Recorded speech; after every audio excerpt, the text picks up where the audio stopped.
black man, dismembered body was found. Initially, they said, well, this must be the doing of an animal. Put up the picture full mass. You see, the family of this 25-year-old deceased black male, his name was Rasheem Carter.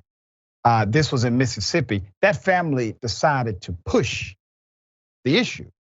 A Mississippi black man who was found dead 1 month after going to local authorities, wanting help from the federal government. They want help from the federal government to investigate his death. Carter's decapitated body was found in a place called Tylersville, Mississippi. He reportedly went to the police department on October 1st, 2022, asking for help, expressing he had been chased by a group of white men in trucks. This all before he texted his mother, Tiffany Carter, that, and I quote, 3 truckloads of white guys were trying to kill him and shouting racial slurs. So then she then told him, go to the police, right? Dutiful young man. Now the new sheriff of Taylorsville Police Department says he hasn't ruled out the possibility of murder after initially saying there was no reason to suspect foul play at all. He has now changed his tune. Attorney for the family, Ben Crump, calls this a modern day lynching, saying because they failed to act. What we have is a Mississippi lynching, said Crump. A Mississippi lynching in 2022. America, you cannot turn your head away. We need the highest levels of law enforcement to administer justice for Rasheem Carter as if he was your child. Crump continued, this is not a natural death. This represents a young man who was killed, said Crump. His head was severed from his body. His vertebrae, his spinal cord was in another spot they discovered away from his severed head.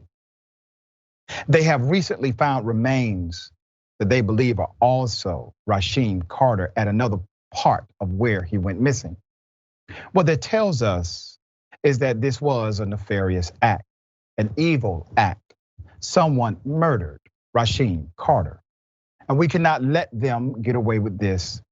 Crump also added that the family was given Carter's head and spinal column in a box from the state crime lab. And remember, the authorities said no foul play initially. Some of the last text messages, very sad. Here it is. This was sent to his mother. It read, me and the owner of this company not seeing eye to eye, mama. One text message read, if anything happened to me, he's responsible for it. I'm too smart for it, mama. He got these guys wanting to kill me.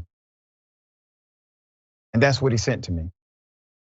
Tiffany Carter added that her son's car was not operable and he had been riding to work with a coworker until they got into an argument on October 2nd and her son was forced to walk.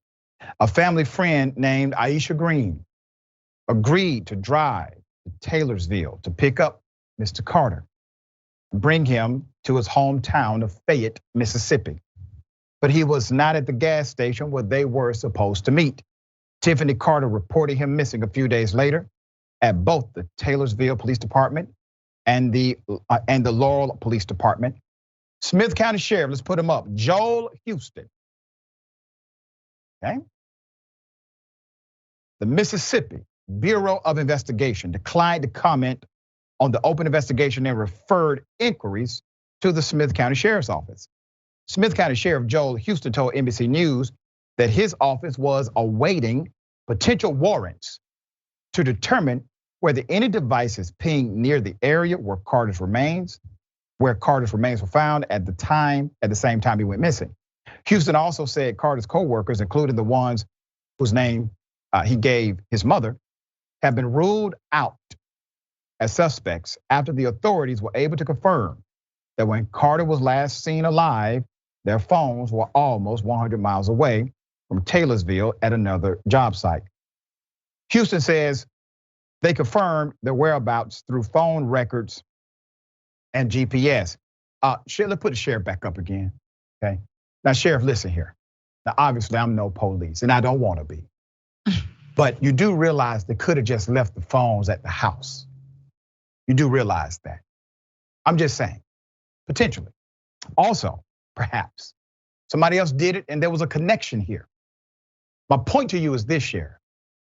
You don't rule out somebody conclusively, publicly, just because a cell phone may have pinged in another location. All right, there's more. This is such a twist and turn story. Initially, the authorities came out immediately and basically said, no foul play, this is the doings of an animal, okay? Now, Ben Crump, he has seen more death than the average human being on this planet. You know, all of those families he represents, he has to see the bodies that are dead. Many times, he's the person who would transport the body, have the body transported to a real examiner for an autopsy. And he looks at those bodies too. So if anybody knows when there's foul play or not, believe me, through his experience, he definitely has expertise. It's unfortunate, but it's real. Fran, what are your thoughts here?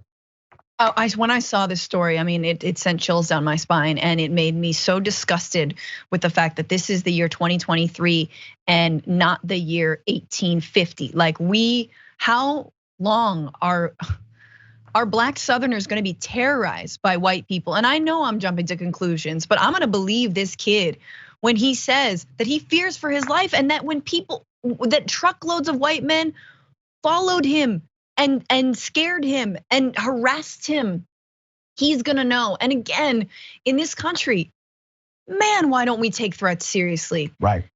Like why? Whenever the mass shooter, they're like, oh yeah, that person did have a manifesto, a few. In fact, the FBI was following that person. You know, he did the right thing. He talked about it, he texted about it, he went to the police. And yes, suddenly you're gonna, their phones weren't with them. We know that if you're actually a cold-blooded murderer, you're gonna leave your phone at home. You know it's gonna be traced to you. There's more to this story. A wild animal does not decapitate a person, okay? And it's disgusting and chilling, and yet here we are arguing that racism doesn't exist anymore, and we should stop learning about our history.